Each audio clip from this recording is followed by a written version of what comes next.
morning, everyone. I think we'll go ahead and get started. So, in 2020, I established the Governor's Economic Recovery Advisory Board to really support Iowa's response to the COVID-19 pandemic.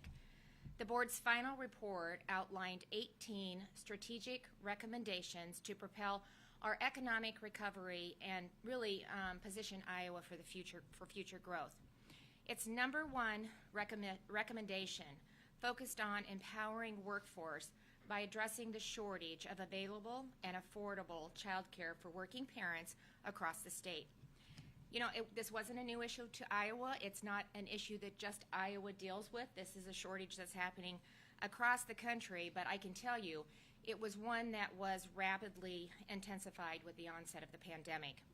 In the weeks and months that followed, my team created solutions to meet the state's most immediate needs by providing financial assistance for providers, serving low-income families, expediting licensing for more capacity, and expanding grant programs to create new facilities or scale existing ones. But truly, solving the child care shortage required a long-term plan. And that's one of the reasons that I created the Child Care Task Force. And I charged the members of the task force with developing a comprehensive strategic plan to increase access across Iowa. I'm proud to say that nearly all of their recommendations have been successfully implemented. Since the pandemic, Iowa has invested $545 million in child care, creating 24,270 new child care slots across our state. We've supported the child care workforce by investing in recruitment and retention, supporting the enhancement of wages, and educating providers on insurance options and other resources that the state has to offer. We expanded eligibility for Child Care Assistance Program and launched a pilot program making all child care workers eligible for it, and changed the required adult-to-child staffing ratios at child care facilities. We've provided Child Care Challenge grants to communities based on projects that increase local child care options, and we established a business incentive grant to encourage employers to incorporate child care benefits into their total compensation package for their workforce. And we're here today to launch one of the final remaining recommendations from the task force. It is a central online hub for working parents that can quickly and easily find child care providers that are near them, that have openings available now, and so much more. This new resource for parents would not have been possible without the state's implementation of a shared service platform for licensed child care providers, and that again was another recommendation by the Child Care Task Force. Today, the Child Care Management System supports approximately 3,500 providers with their business operations, allowing them to automate key functions like enrollment, waitlisting, payments, and payroll. And now it's also one of the several data sources for the state's new Iowa Child Care Connect website. This is an online tool that's going to fundamentally change how Iowa's working parents find child care. In fact, Iowa Child Care Connect integrates statewide child care information that really has never been aggregated or come together in one place before. To our knowledge, we believe Iowa is the first state in the nation to integrate and display near real-time child care data from multiple sources in this way, while also improving our child care system statewide. It's a convenient tool that will help working parents navigate their child care decisions faster and easier than ever has been possible. For parents that are searching for options, the site can map locations of centers along their route from home to work and identify those with immediate availability or wait list. It can also provide a side-by-side comparison of multiple providers. But perhaps just as important is the business intelligence that it provides. This tool will allow the state to pinpoint exactly where and why child care access is limited in parts of Iowa. And that will allow our teams to be able to apply data-driven decisions to identify solutions. So here to give an overview of the site's capabilities is HHS Director Kelly Garcia. Good morning. Thank you, Governor, and thank you so much for your unwavering leadership and commitment to working Iowans on this issue. It's incredibly important. I really couldn't be more excited about today's launch and what we're unveiling today, and I know firsthand exactly the type of tool that it means for working parents and caregivers to have something to access that is just this easy and comprehensive, as you mentioned, Governor. When I moved to Iowa almost 5 years ago, which is hard to imagine that it's been almost 5 years, my children were 18 months and 4 years of age. And we were leaving a provider in Austin, Texas, that I was on a wait list for nearly in my entire pregnancy to get into. And it met all of our needs. It was right on the pathway to work. It met our family's needs in terms of the curriculum we wanted to see. It was quality. And it gave them the socialization that I was looking for as a working parent. When we were planning our move, I struggled to find easily accessible locations here in the Des Moines area, despite having access to the very people that oversee this work every day. It wasn't readily available, but it will be now. This tool is born out of those frustrations, brought together by a number of leaders that the governor convened years ago, and it's now coming to a reality. In the last few years, as Governor Reynolds mentioned, we knew we could do better. We've infused millions of dollars into childcare in the state. We're really leading the nation in that space. These dollars have expanded childcare slots. They've increased childcare workers' pay. They've eased unnecessary regulations and red tape that prevented childcare providers from expanding, but we are absolutely not done. Today, we introduce to you a first in the nation kind of way to show access to childcare openings across the state, to drill down, as the governor mentioned, into spaces that give parents easy access to the type of childcare that suits their family's needs. And it can even access your route to work, which might be different than the area that you live in. This invaluable and incredible feature will help parents, grandparents, and other caregivers identify and make connections where childcare openings are, no matter where they live in Iowa, and it is refreshed daily, so it is nearly in real time. Our goal is to reduce any barriers and challenges that parents and caregivers may have when they're trying to find childcare. Too many parents can attest during those COVID days that childcare is absolutely a necessity. It gets people to work, but not just for them, but for the livelihood and development of their own children. Childcare is protective in nature, and it's an essential service for working parents. We don't want parents or grandparents and caregivers to be sidelined from work because they can't find available options for childcare. This new search does just that. It connects you to the latest childcare openings anywhere across the state. And not only does it allow you to search for openings, but it allows you to dig really deep into quality ratings through our Iowa Quality for Kids rating system, which we call IQ4K. The second part of this tool, as the governor mentioned, is the data that will be accessible to others, and we know our governor loves data. It will be publicly available dashboards that will be displaying these feeds and more that will be launched at, of course, a core function for parents and caregivers, but think about the data points that it can give decision makers. And when I say decision makers, obviously it's the folks up here in the room who are thinking about funding and support for our child care centers and home centers across the state, but also think about local officials who want to invest in their own communities, business owners, and human resource directors who are thinking about those really important tools to recruit folks into their Iowa communities. This information is an incredibly powerful tool. This data will help give all levels of government and other decision makers areas where they can really invest in their communities, where they can expand and grow because they're experiencing high volume or a shortage. It will be targeted. The power of this data is incredibly valuable to all involved, and again, nearly real time, which allows us to make decisions today, but probably more importantly, allows us to invest for our future. We at Iowa HHS pride ourselves on partnerships, and we've built and maintained across all sectors of government and with the private sector. And together we want to better the lives of all Iowans, and we can do that by collaborating on initiatives just like this. So I want to thank our team. Our team is, of course, Ryan Page and her incredible childcare team, but also our partnerships across Iowa State University and Resultant, which is our data and technology firm that helped us build this site. They are the brains behind this collectively, that team of three, and this collaborative partnership could be a better example of that public-private partnership in Iowa government today. And now Ryan Page is going to give a demo of the site.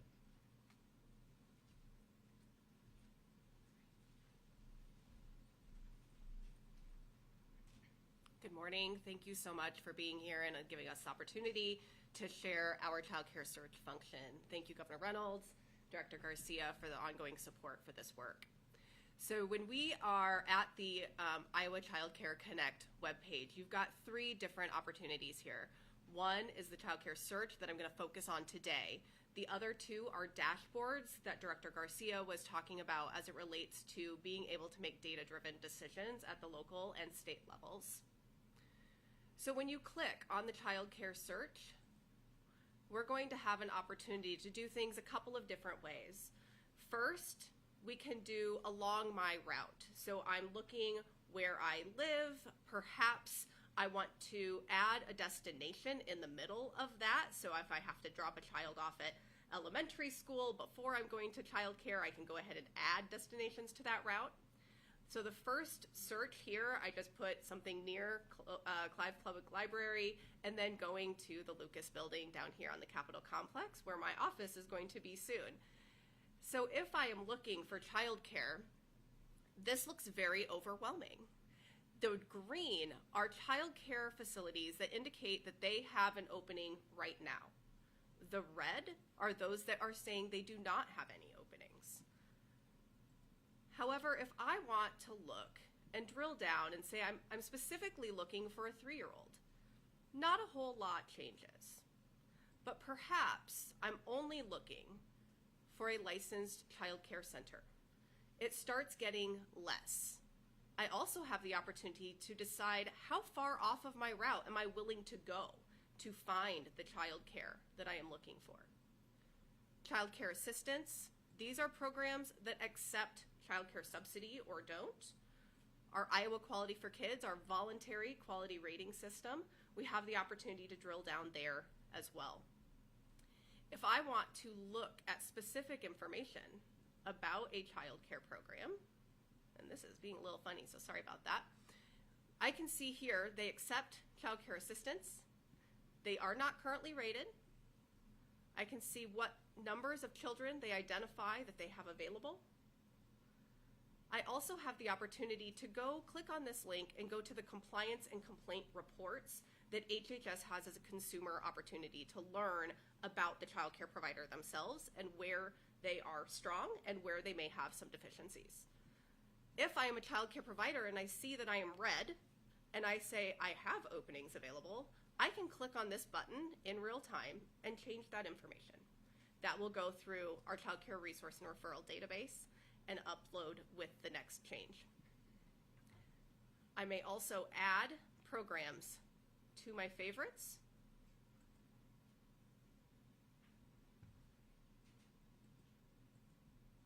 And when I go to my favorites, I can get a side-by-side of these programs. You'll see that these are blue. This is mobile friendly. I have the opportunity on my phone to click, make a phone call, do an email, find out more information. We've got days and hours of operation, whether or not there's transportation nearby or they offer transportation, and their available openings. The second way that we can do a search is strictly by address. So if I want to find specific information at this location, you'll see it's not as big as Des Moines. There's not as many options available. However, in where my address is, I can identify the number of child care facilities that meet my search requirements. Anything in green, as I said, that is where they meet what I'm looking for. If you see a gray, there are some of these. Those are primarily programs that are restricted to general public. So some businesses may offer child care programming specifically for their employees. Those are the ones that are going to be gray because they are not reporting any public-facing slots available. The last option when we're searching is through a guided search. So I can be looking for childcare today that I need tomorrow. I also may be in the planning stages of my family. And so when you see 3,210 childcare providers currently, that is our state number. And that means that's what's available for when I'm planning in the future. If I'm planning for now, it does go down to 993. So when I'm planning for later, I can say I'm looking for an infant. Yes, I am interested in quality rating. I don't need childcare assistance, perhaps. Those are working hours that work for me. I'm looking for a childcare center. And then I can go and do the along the route, and it takes you back to something like this. So this is, again, near real-time data. We have multiple data sources that are feeding this so that we have up-to-date and accurate information for our families. Thank you.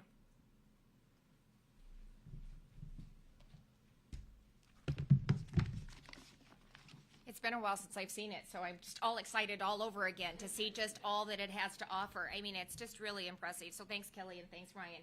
Just appreciate both of you and your team, and really, as Kelly indicated, the partners at Iowa State and Resultant. They put a lot of time and effort into this project, and I think that's reflected in it. I'm so grateful to everyone who's worked together to strengthen and grow Iowa's childcare system.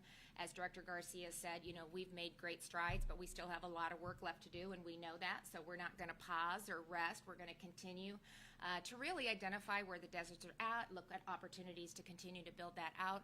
We're really driving public-private partnerships, and we're seeing some great examples in that across the state of Iowa. So that can maybe hopefully be a plug and play. There's a couple up in Dubuque and really across the state. So we're really seeing some great things. Businesses are really stepping in and being a part of the solution as well. So I love where it's going. So if you're looking for childcare or you know someone who is, go to childcareconnect.iowa.gov and find options available to you. And so with that, I think we'll be happy to answer questions on topic, and then we'll open it up for everything else. I'm just curious how it's real time. I mean, the state has tried to do this with available psych beds and has not had success. Well, Kelly can probably go into more details, but it's that shared platform, I think, is a big, big component of it. To really, and I think how many providers did I say we have on that? Like 3,500. So that data is feeding into the system. Do you have anything to add to that, Kelly? I think the only other thing I would say, Kay, is that we have different data points that are coming in through our agency because we also regulate childcare. So it's a bit of a different vantage point. We're dealing with a more fulsome set of data points, although we have that bed tracking data as well on the hospital side too. Yay. Thank you. So we're getting better. Technology is getting easier. We're understanding how to use it. But just that childcare platform that I'm talking about, that brought technology to so many providers that were doing that by hand. They were doing that through an Excel spreadsheet. So just connecting the dots and really using that data and making it accessible, it helps everybody. We're getting better all the time, and our systems are getting better.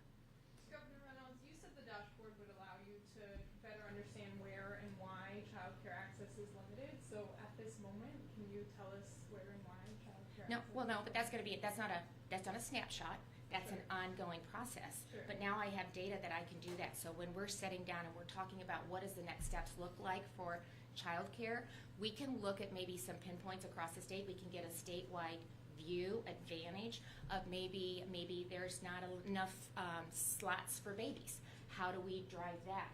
Maybe there's people, we have more in-home, but we need more different facilities. It will help us drive that.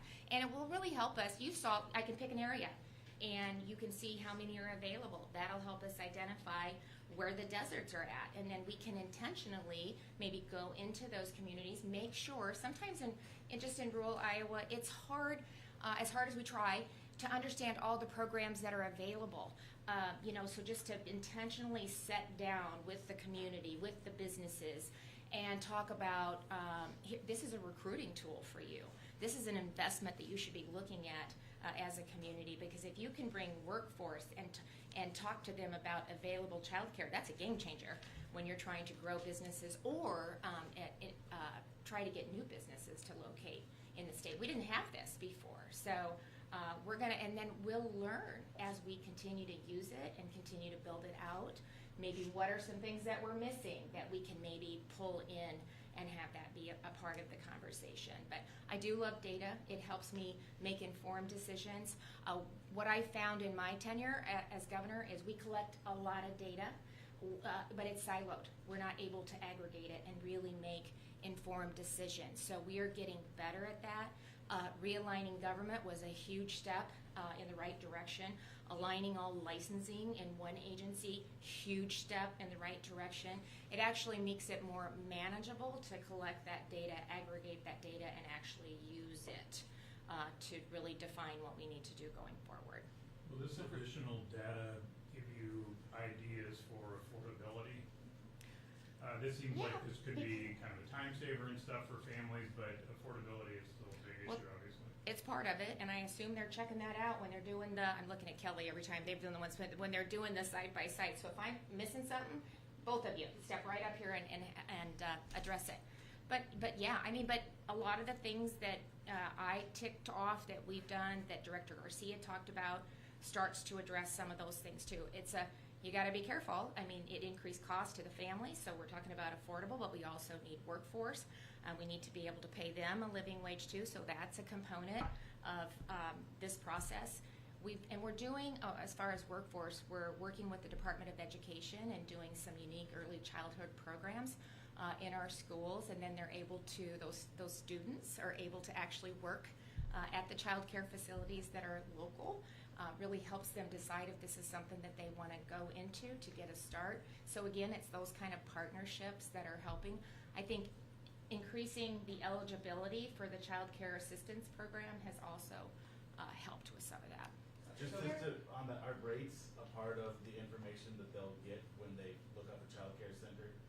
It's probably not on it, but it's not on it, but they have a phone number to call in, and you can do that right from. So that's what I'm going to check, as I would a long time ago, but. So Governor, for existing child care providers, do they need to do anything different to be included in this, or is this coming from information they've already provided to the state? Just kind of walk me through that process, Yep. and then how can we be sure that it's comprehensive? For instance, could there be providers out there that you don't have data on? Well, and that'll be part of we're just launching it, but I'll let Ryan answer. Yeah, those are great questions. So as I had mentioned earlier, I'm not going to mess with it. There was a button on there that said CCR in our database. So that's the first point that I want child care providers to go to when they see this, is if they do not believe that their information is accurate, they can go into that system and use that. Anybody that's using that child care management system, that is real-time information that is data dumping into this system. And then we also have a survey mechanism for our child care providers that we're requesting from them regularly. So anyone that's not currently participating, we certainly want them to be participating. Hopefully this can engage providers with those child care management systems, as well as we get the number of providers actively participating in this increasing. It's a marketing tool for them. Absolutely. I mean, it's a huge advantage for them to be on the site to market their facility.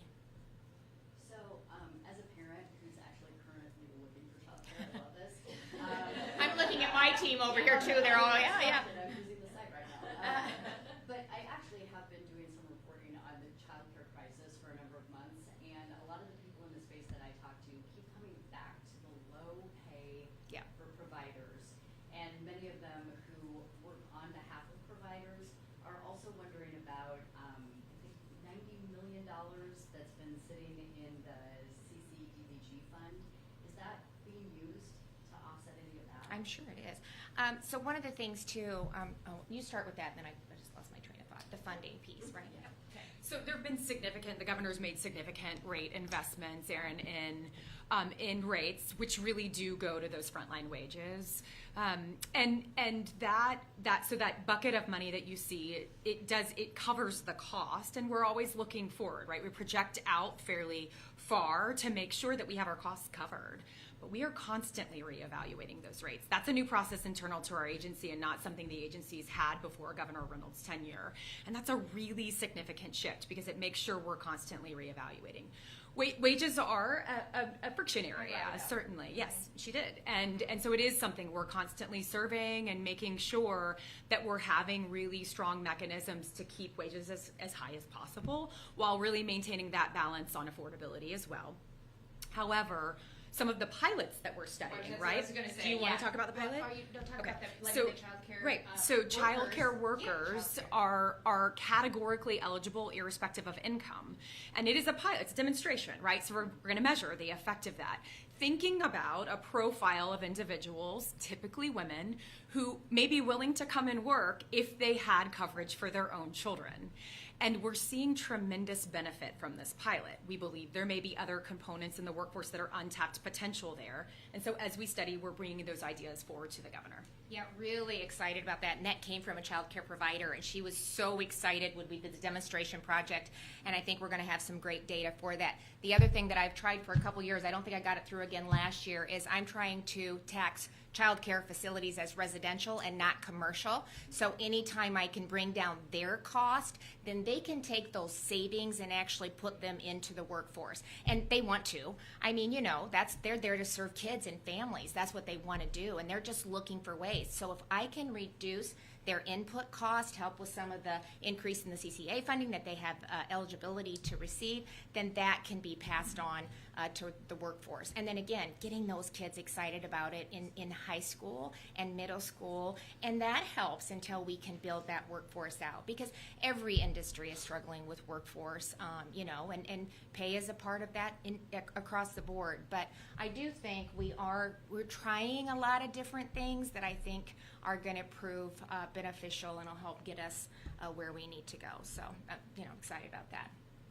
In terms of the data, I've known a lot of women who went back to work after their first child was born, and then once they had a second child, or especially a third, it just didn't pay. They weren't earning enough. They would basically be going to work just to pay the cost of 2 kids in childcare. I'm just wondering what data the state has. Is there any data supporting that idea that it's just the cost of, particularly if you have more than one child in childcare, that Those people are- are just dropping out of the workforce for that reason? Those are individual family decisions, really. My daughters, I have 2 daughters that are a great example of that. We have, our two oldest one have 4 children, and they worked outside of the home. And then when they were expecting their third one, you start penciling your budget like all of us do. And you make a decision whether you want to stay in the workforce or if you want to stay home with the kids. And I literally told them, we need workforce, but I said, that if you can do it and make it work, then you do it. That's your decision, but that's a family decision. But, as we continue to struggle with workforce, we're going to continue to see wages rise. That's our goal. And so, but again, so hopefully we're working towards that, and we can start to show what the average wage in Iowa based on industry. We can present some growth with some data. We do that, I think, annually. We actually track that because I'm seeing what other states are doing, so I can be competitive so that our families can earn a decent wage and be able to take care of themselves. The inflationary costs that we're experiencing right now is just attacking that. When you're spending like a drunken sailor and you're shutting down homemade energy and you've got an open border, cost of living is tough right now. People can't afford a home, they can't afford food, they can't afford to put gas in their car, but that's because of a lot of decisions that are being made out in Washington, D.C. So that's a pressure point that I believe needs to be eliminated that would help these families succeed and be able to take care and feed their family and maybe go on a vacation or do some other things that families like to do. But does the state have data on how many people are leaving the workforce specifically after having a second or third child? We don't. Somewhat, but Yeah. So we actually have been doing a significant amount of work internally, and this is really respective to the individuals that we support through child care assistance. So we do a lot of, governor's made incredible investments in what we refer to as the cliff, right? We have a program called CCA Plus that covers a higher level of wages for that very reason, Laura. And we're doing some deeper analysis across all of our benefit programs to really identify where do we have disincentives, where those decisions are being made. Obviously, we're not talking about all Iowans there. there, right? But we're talking about the Iowans that are supported through our social and economic and medical assistance benefits. But that's a really important sector that rely on childcare, and maybe a typical profile would be a single woman with kids. And so we're really thinking about how to harness that energy and make that successful so that we can get out of this merry-go-round of cyclical benefits and instead really achieve economic mobility. And training as well, Absolutely. to help them get the skills to even get a better job. So we're doing a lot with workforce to just, all across the board, we're willing to step in and help them get a better job that can support them. So But would thank it you be- for that. After everything you've said here, would it be fair to say that kind of your initial broader efforts would be lowering costs for providers, helping them, in theory, bump up wages, and then from the data, you may learn about, I guess I'm not seeing where the cost reductions for families would be a part of this. Is that something you hope to kind of figure out later? I know they raised the Well, just balancing the cost of daycare and then the Yeah. cost of providing it. I mean, that's just something that we're going to continue to work through. It's been an ongoing, like I said, I brought it up. That is the issue that we continue to struggle with. And we're trying to approach it from a lot of different perspectives, a lot of different programs. But we're continuing to look at that and see what's available. We're trying to, see if we can come up with some new ideas like the demonstration fund or demonstration project that allows child care providers to let their staff who come there to work actually have free daycare. Kelly's team put that together based on a recommendation from a child care provider. So those are the kind we get a lot of feedback from the providers. I spend a lot of time out in the state saying what's working, what's not. I had a child care provider come up to me at the state fair and just say thank you for what you did during COVID. Or I'm telling you, I wouldn't be in business today if you hadn't provided those resources that got me through a really, really tough time. That was that was COVID related, and that was this state fair. So we spend a lot of time asking and just trying to figure out when we start to see a consistent theme, then what are we missing? What can we do to address it?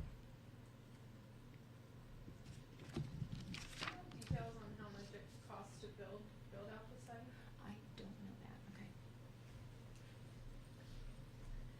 So with all of the data integration that has taken place and the years of work, the initial investment has been about $5.2 million.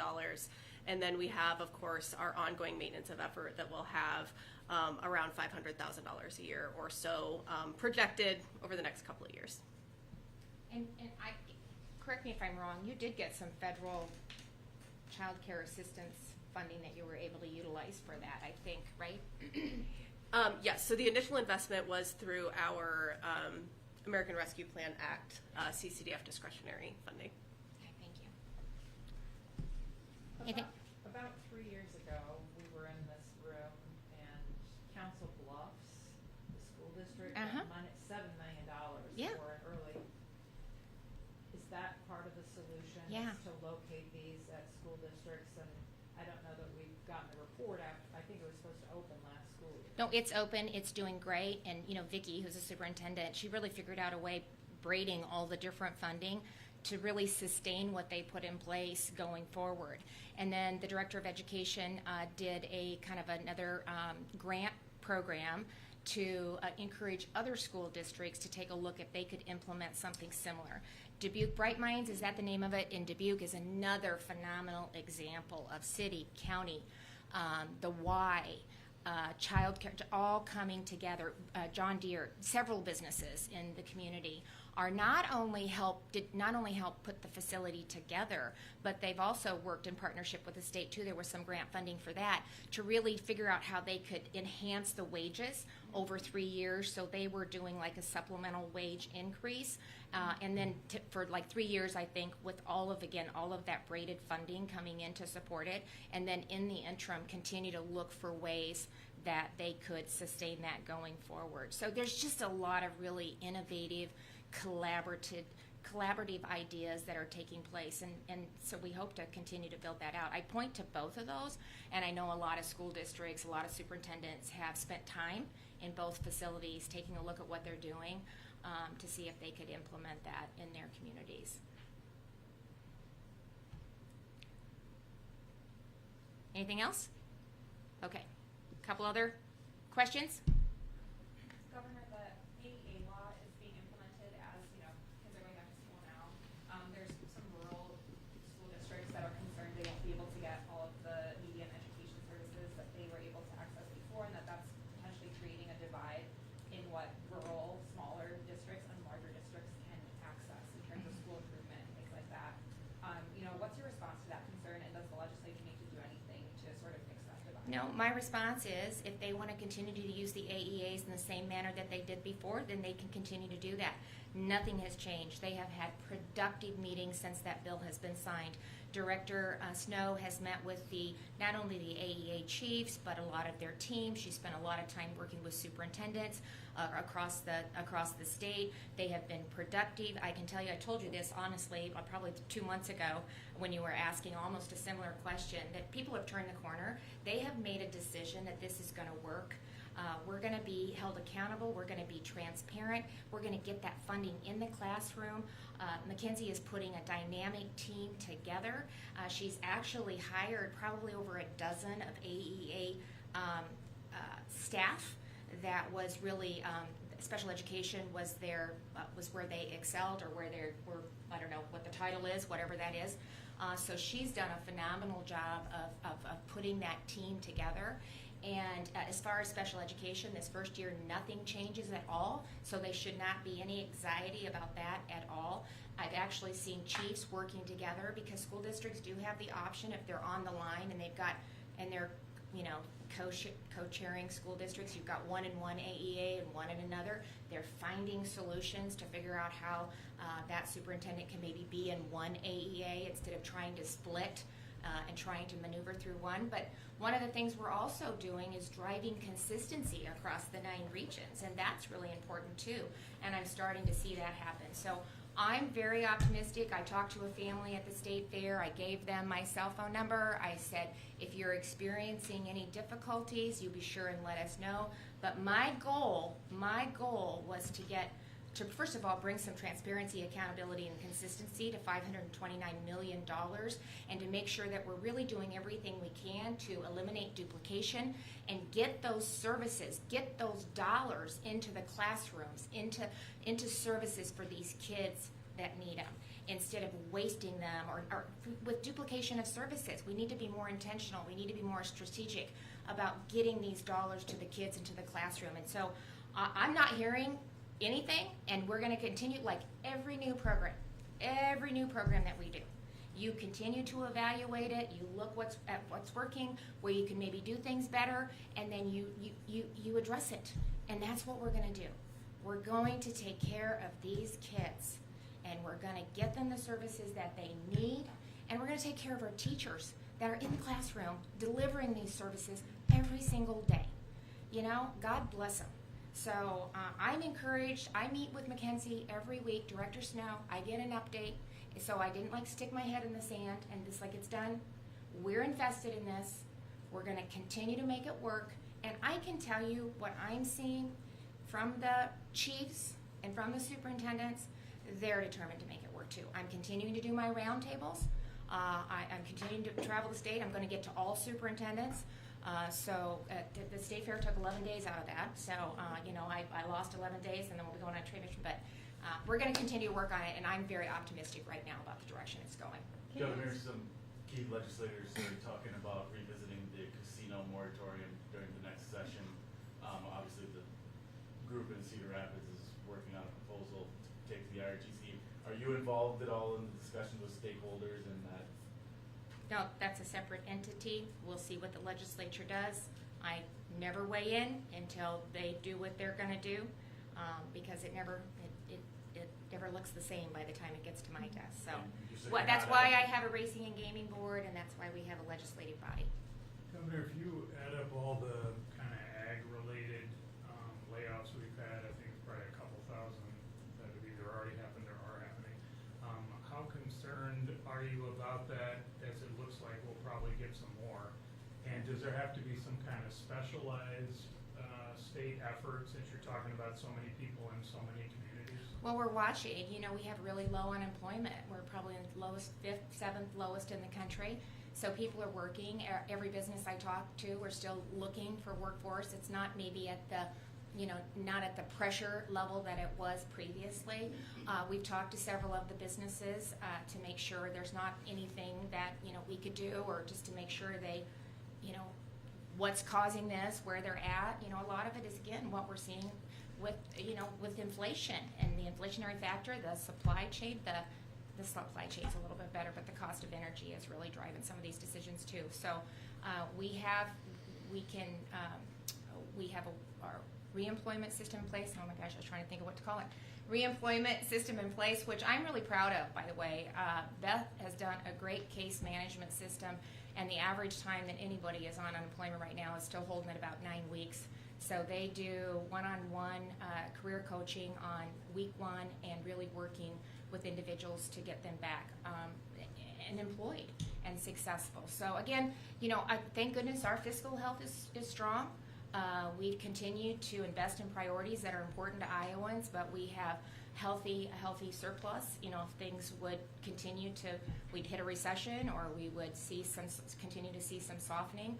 But right now we're holding our own. I think actually Deere had a fairly good report this last quarter, so they're starting to, you know, come back out of it. So we'll watch it like we always do. We get an economic evaluation, I think, every quarter from Department of Revenue, from Robin. So, you know, she'll keep us up to date on what it looks like in the state. A lot of times we enter into those later than other states do, and then pull out maybe a little bit slower too. But we're watching, and right now we're holding okay. Can you Time for explain, just one more question. can you explain philosophically, you've talked a lot about parental empowerment in different areas, but when it comes to the summer food assistance from the federal government, instead of allowing parents to make decisions about what food is best for their family, you're proposing a plan that people would get a box that would be food selected by the state, and there have been some concerns about food allergies or other food restrictions and logistical problems. So can you explain why you don't support just letting families make decisions about how to Well, spend first of all, their let's food? level set on this whole program. So first of all, I've opted in, not out. So I hope the media hears that. I didn't opt out of a program for next year. I opted in. And we've asked for a waiver. We've asked for it through a demonstration project, which Kelly indicated we do that all the time. This isn't anything new. And I saw this as an opportunity to serve more kids, to serve them to more food, and to do it in a nutritional manner. And so one of the things that makes it different is we're leveraging our existing infrastructure. We have about 1,200 partners across the state through the food banks. We've got about 500 summer feeding sites across the state. By doing a healthy box of food, we can actually purchase wholesale instead of a card where they go into a retail site. And again, with inflationary prices and the cost of groceries today, that really restricts the amount of food that they can buy. So we're actually providing more healthy food by buying wholesale instead of retail. We've also increased the FPL, so it's 200% of the FPL. So that is about 60,000 more kids that we'll be able to serve utilizing an infrastructure that's in place. It's no different than the USDA food program that they offer. So I'm just taking advantage of what's already in place. So parents are already used to dealing with this program because they've been using it for quite some time. And so, which they proudly talked about providing nutritious options for children. You know, that was something Michelle Obama, that was one of her initiatives, to make sure that we were providing healthy food for our kids and our families. We're building on that. We're taking advantage of what they do. But instead of creating a new program, creating new people, putting ridiculous amount of money into a program, we're using an existing program, we're using an existing network, we're providing food we're providing more food, we're serving more kids, and we're providing better nutrition. So I am so proud of this team and what they were able to put together. It's an example of what we do every single day. It's an example in childcare. It's an example in workforce. It is an example in public-private partnerships.